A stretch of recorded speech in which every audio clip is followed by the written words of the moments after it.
Hello, community. For everyone who's joining right now, welcome to the next episode of this series, Talking Tech with Innovators, organized by Meta Developer Circle Mumbai in association with Maker Mela, wherein we are hosting a series of interviews with entrepreneurs and innovators and the developers from our community. I am Zarna, a student of information systems here at Northeastern University and currently interning as a data engineer at Whoop.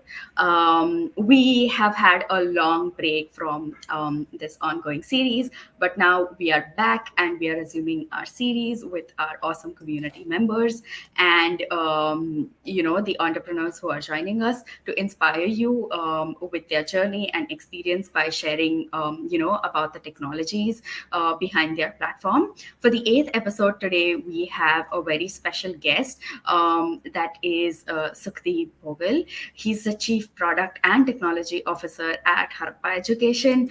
And prior to Harappa, Sukhdeep has been associated with brands like Cox and Kings and Hangama Digital Media Group and more. So we are super excited to have him over here today. And no matter from where you are, just like let us know in the comments like which city you belong to and where you're joining from, because you guys are joining us from everywhere and we're just like super excited to know who all we have here. So thank you so much, Sukhdeep, for joining us today. We are super excited to have you here. And before we dig in, like we would just want to know like about a little bit more about Harappa and like a little bit more about your backstory and what's your role at Harappa. Right. So I'll take the easy one first. What's my role at Harappa? Yeah. As you've already mentioned, I am the Chief Product and Technology Officer, but essentially what I kind of uh, treat myself as or kind of position myself as is that, I'm still decoding the why, what, and how, which is essentially what the product and technology does, right? In this whole space of e-learning and specifically to something, what Harappa is doing. So about Harappa, I mean, we are an edtech organization. I'm pretty sure some of you might have seen this name and heard about this brand. Uh, but we are very different from the traditional edtech organizations in two ways, largely. First is we are not a K-12 brand. We are the only ones who are kind of, working towards upskilling the professionals who are already into their career journey. And we are a very soft skills focused brand. So we largely about, the social, cognitive, behavioral skills which make you successful at work. Um, Specifically, since this pandemic, we've all been stuck at home. We've all seen largely, I mean, what the need of upskilling in this particular area has been. It's gone through the roof. And that kind of, inspired Pramath and Shreyasi to kind of, get into this particular domain. It's been an exciting ride. We're really riding high on the early success that we have seen. And just to keep our feet grounded, I always say that we're still in the MVP stage.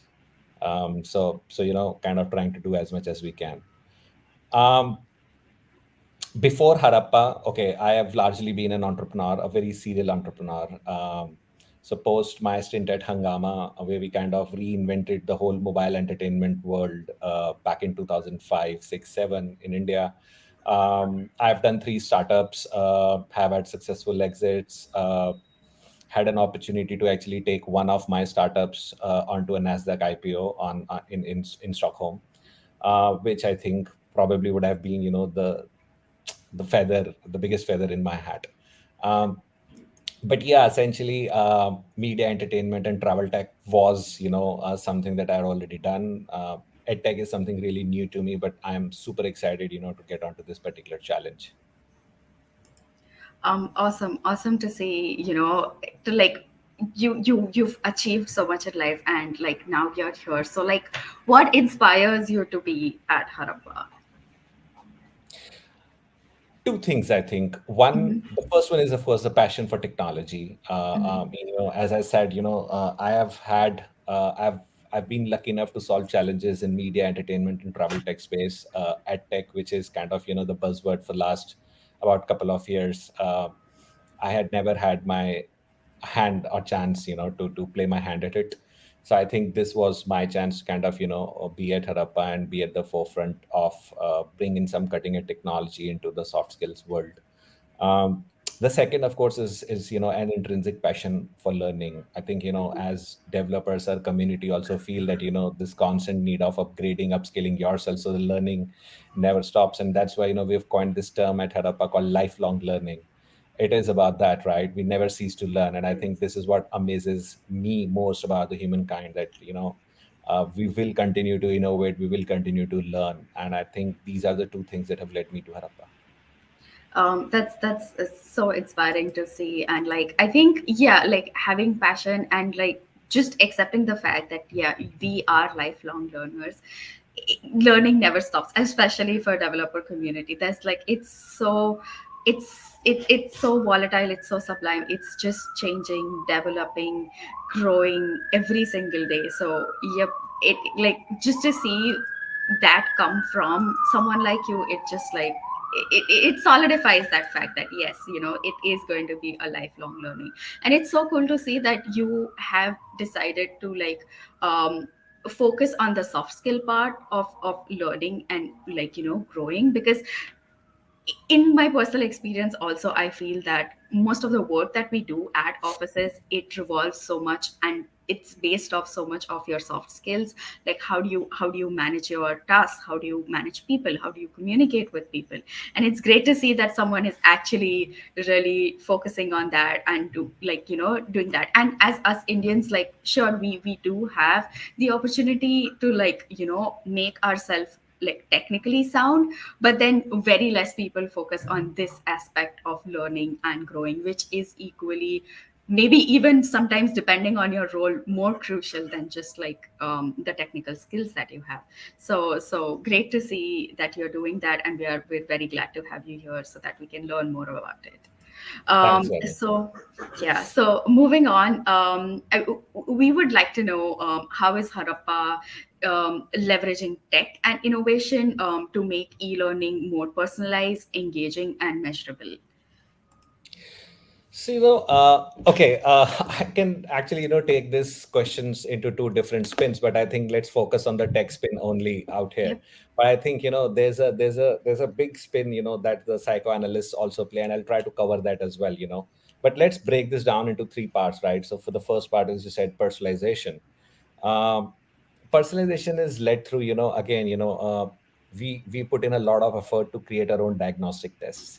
Mhm. Uh, because functional skills are pretty easy to diagnose for yourself. You know that you want to upskill to a Python, or some other framework, or a script, or a language. But you largely do not know if you can't think critically well, or if you cannot accept the feedback or give the feedback. Largely that's and we as human beings are always in a denial mode to kind of acknowledge that that's a skill that's been missing from my memory. So I think there we have our diagnostic tests, and I can go deeper into it, but I think in the respect of time, I'll try to shorten my answer as much as possible.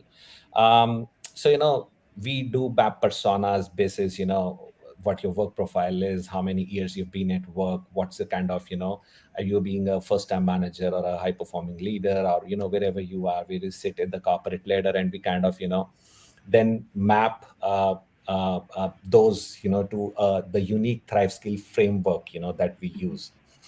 Thrive skills are nothing but essentially all these essential elements of soft skills that make you exemplary at work. uh, and basis those, we kind of then put out some really relevant recommendations out to our users in terms of what they should be doing and what they should not be doing, and what path is something that we can propose to them. So that's kind of one of our recommendations part, which kind of makes things personalized. Next, I think, is engagement. I think that's one area where we all know there's a lot of tools and analytics available to us. But creating that storytelling art out of the data is something that my team kind of is really good at. So we know exactly what time of the day our learners love to learn most, what amount of time are they spending, and all these sort of analytics which are mapped to their entire learning journey over a period of whatever time they are undertaking this particular pathway or learning journey with us. Now those are also mapped to automated nudge system that we have. So if we know that Zarna is actually more hooked onto learning between 3 to 4 p.m., Zarna will get a personalized nudge at somewhere about 2:45 or 2:55 p.m., which will kind of hook her straight away onto it. So that's kind of something that analytics does for us. I don't think it's a wonder that we have decoded. I think everyone is doing that, but it's just about the art of how well can you convert your data into stories and trends and insights. So that's largely what we're doing. Third is measurability. I think measurability is totally on the psychoanalyst part of it, right? I mean, we have this proprietary learning impact model, which is 3A, which is achievement, adoption, and acquisition. And we'll have to get into a separate 30-minute conversation for me to totally explain that to you. But it's a uniquely designed series of the pre and post knowledge based assessments, with a mix of check for understanding exercises and other interventions like habit drills and self reflections. So largely we do mix a lot of it. Our courses are not just that you just look at a video and then you get done with it. So there's a lot of stuff that happens in between, which is your interventions, which the interventions we bring in, sorry. And we kind of at every point, at every step of your learning journey, measure how much you have moved on from the score that you had taken in the pre-assessment, and then we mapped onto it. So that's how we kind of create measurability. But this unique 3A model that I talked about, learning impact, right, is very unique to us, very unique to industry. And I'm really really excited about bringing that to life in the real world. That this is definitely very unique. This is something that we also, as like hosts, are coming across for a very long time, and it does seem to be a very customized and personalized model for each of the customers that you have, that just like keeps the the customers engaged. So like I can just very clearly see how one is kind of interlinked with the other. And it's great to see that you are like sort of leveraging all the technologies that are there out there. Like you are obviously focusing on a lot of research to come up with these tests, but not only that, but like also the data analytics part of it to ensure that your product is reaching to the right people at the right time. So it's great to see that you like the company is touching all these soft points.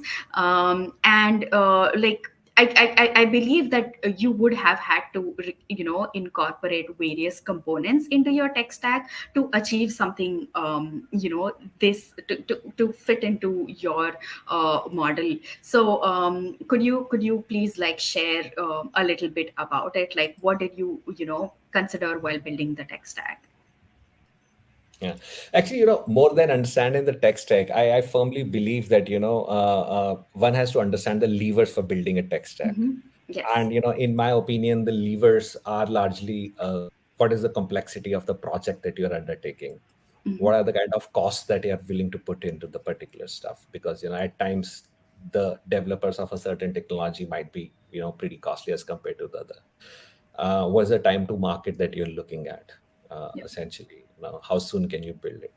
One of the deciding factors for me also is the recent trends, because at times you'll find easy to hire people for the technologies that are pretty much trending. Today, if I have to find a Ruby on Rails guy in India, I think I will kill myself before doing that. And then the third thing is the requirements, or ease of doing an MVP. And for everyone who is kind of looking to start up at any given point in time, this is a 5-point framework that one has to always look at before deciding onto a tech stack. um, at Harappa, and to be very honest, right, since I'm not very old, right, I inherited a tech stack, but honestly, that would also have been my first choice if I was to build Harappa from scratch over again. So we understood that our entire learning impact model will need a lot of customizations and everything else. So we always thought that we're not gonna bring in a ready-made CM LMS largely. So we have created our own learning management system, which is customized, very much tailor built to all the needs that our platforms require and everything. In order to create the most scalable stuff that we are doing here at Harappa, we've decided to go with the mean and the burn stack. That's largely, where our stuff lies.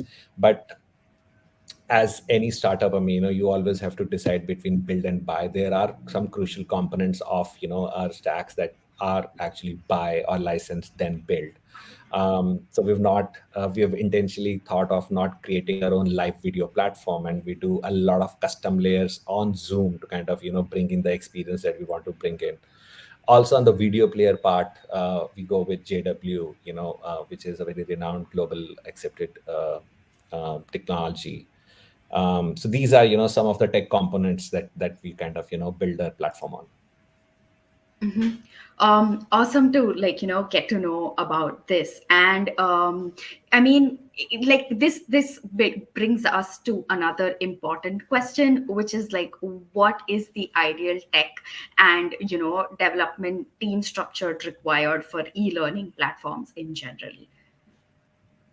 So again, I think I'll generalize that, Hmm. e-learning platforms are no different. Technology is technology at the end of the day, right? Hmm. I think one has to just look at a team structure that is designed for enhancing efficiency and productivity. At the end of the day, that is the only thing that you would want to achieve from a team, right? Uh, so you have to decide whether how many people can you hire. I think costs again are a big factor over here. But if given the choice of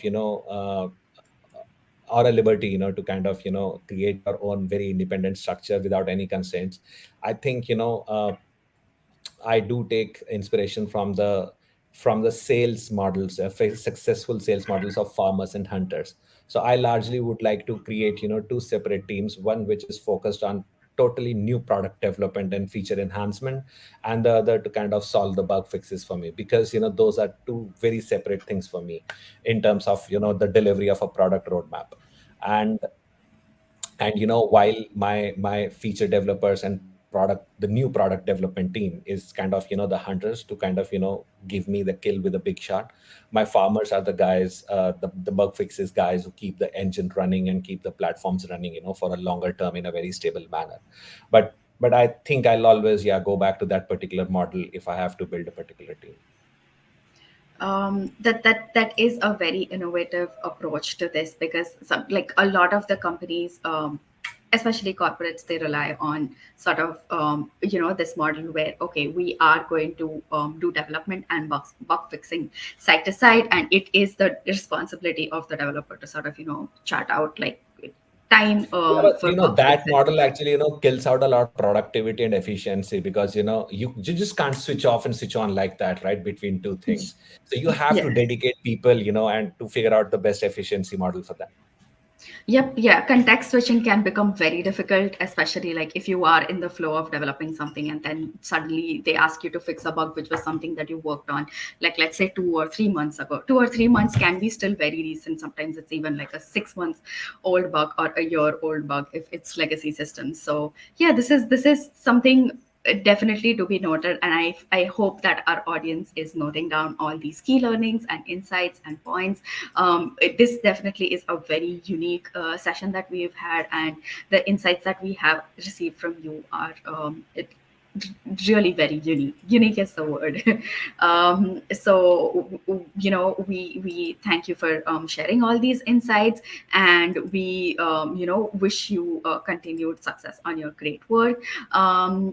With this, I think we would want to like move on to the more fun part of the session, which is like the rapid fire rounds, just to understand your interests and to understand you beyond work. So how do you spend your time outside of work? Like, what do you do for relaxation and enjoyment? I think music is a passion, but Mhm. travel, books, and kids, essentially not in that order. But yeah, these are the four things that really, I love to spend my time with. That's great to hear. And music can be like something that like you just plug in and it just transports you into a different world. And it can like it's very work friendly entertainment, I would Yes, say. it does. It does. It is. It is. It is. uh, nice. And what's like the one thing that you uh, like dislike being a startup founder? Like, what's that one thing that you wish it was a little bit maybe easier? No, I think the fun of doing startup is because it's nothing is easier. But I always say that there is nothing to dislike about being doing a startup. I think it's a celebration. We should just celebrate it. That's a very nice take on this. And like I'm pretty sure like during your entire journey with Harappa, you must have received a lot of feedback from your customers, a lot of appreciation. So that what's the one appreciation note that you'll always that will always be close to your heart? I This Christmas I got a gratitude card which said just keep inspiring. Oh, was it from like your own employee or like a customer? It was from a few people from my team only, Oh, cross that's functional nice. teams. That's nice. That's nice. Always great to see that, what kind of an impact that you're not only leaving on your customers, but also like your own team, because your team is who you work with and your team is your backbone of the company. So that's really great. And like, who's that one go-to person for you if you come across any sort of challenges in your startup, or any hurdles that you face? Not necessarily tech, no. No, Okay, but just like one go-to person, like one I'll person still that did it. pops. Yeah, I have two actually. If there is only one guy, then it has to be Jitendra Gupta. I mean, the founder of Citrus Pay and Jupiter Neobank. Mhm. Pretty close to me. I think I really go to him about all things startup. But if it's really a tech thing, it would be Jitendra Agrawal. He's the global CTO at Cars24 now, but we've been friends for like, I don't know, 20 years or so. But these are the two guys that I'll always go to. Nice. It's been a recurring trend that every time we ask this question to the guests that we have here, it's always been a friend or a family member or someone that's very close to them. And it's still so like it doesn't surprise me at this point that like if you are running startup, like it's very close to have people who are close to you and who sort of understand you, support you on this, and that like is Yeah. it almost seems like the recipe for success. um, and one piece of advice that you give to like sort of maintain the work life balance. I think simple, focus on productivity and efficiency. If you Mhm. do that, and keep having fun while at it. Yes. So like how do you have fun?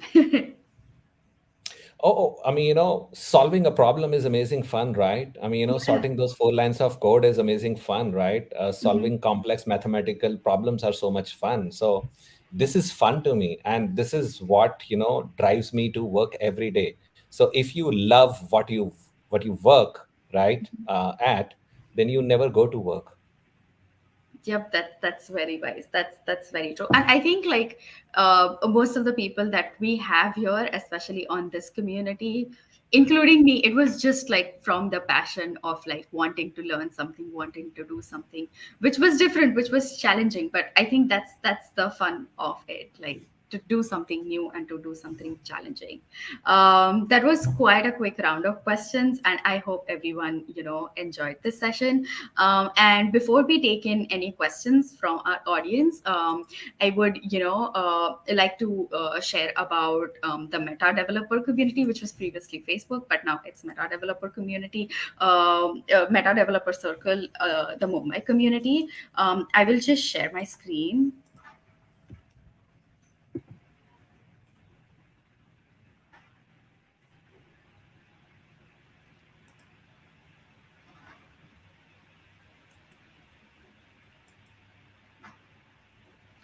So yes, as you can see here, this is our page, and you can request to join over here.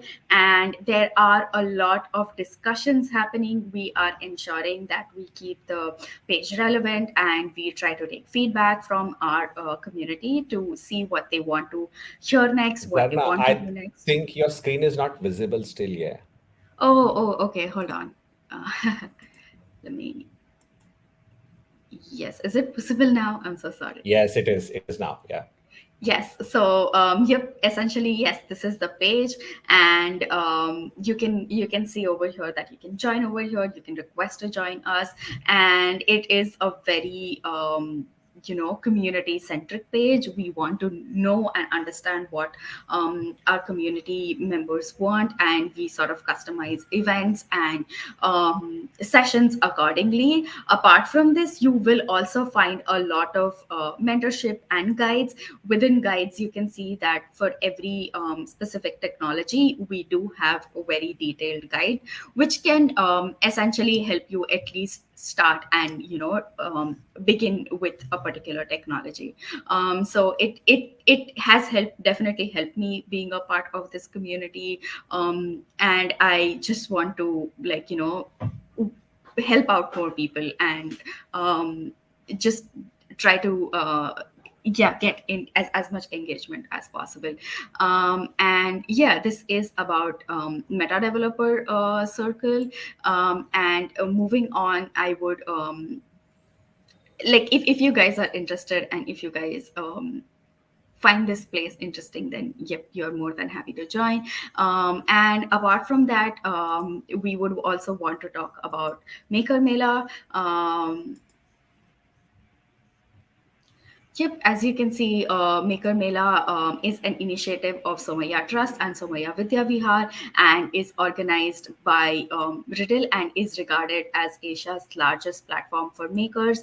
And it annually hosts hundreds of global maker teams, and is the premier event for grassroots innovations. Makers get an opportunity to pitch their idea on this platform, and eminent angel investors and government officials, along with Google, and they can get access to all these resources, along with Google Cloud credits and Notion credits, AWS credits worth thousands of dollars, among a few rewards.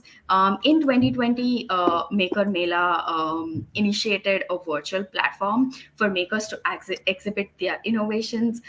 200 plus innovators from various countries from have participated, and since then received a traction of thousands of views over hundreds of countries, including thousands of cities across the globe. No matter where you are from, or what you do, we all have secret skills that we would want to share. So, do come join our community and take advantage of all the resources that we are providing. You can connect with other makers and get involved. There are a bunch of opportunities for you in store. So just like you don't know what might happen if you put your creative ideas out there. So definitely give this a look. uh, and yeah, we are hosting this session every Wednesday, 7:30 p.m. IST. So definitely do join us. And with this, we would want to open up, the platform to any questions from the audience. Guys, if you have any questions regarding Harappa, or any other questions regarding it, guidance, or tech, please let us know. So they will be more than happy to answer them for you.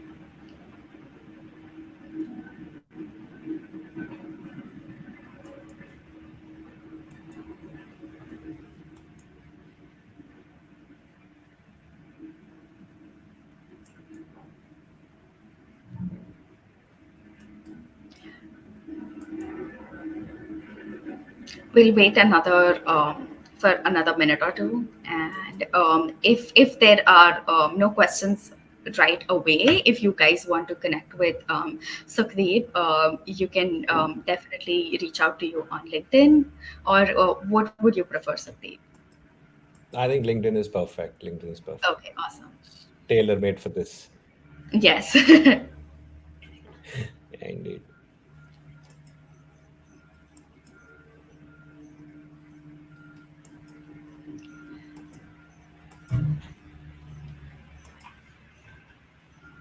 Um, yep, since there seems to be no questions, guys, we can wind up the session. It was great to host you, Sukhdeep, and it was also great to hear, what drives you and what inspires you, and about, learning more about your journey. Thank you for joining us today. Thanks, Anna, and it's been a pleasure being here with you guys. Thanks a lot. Yep.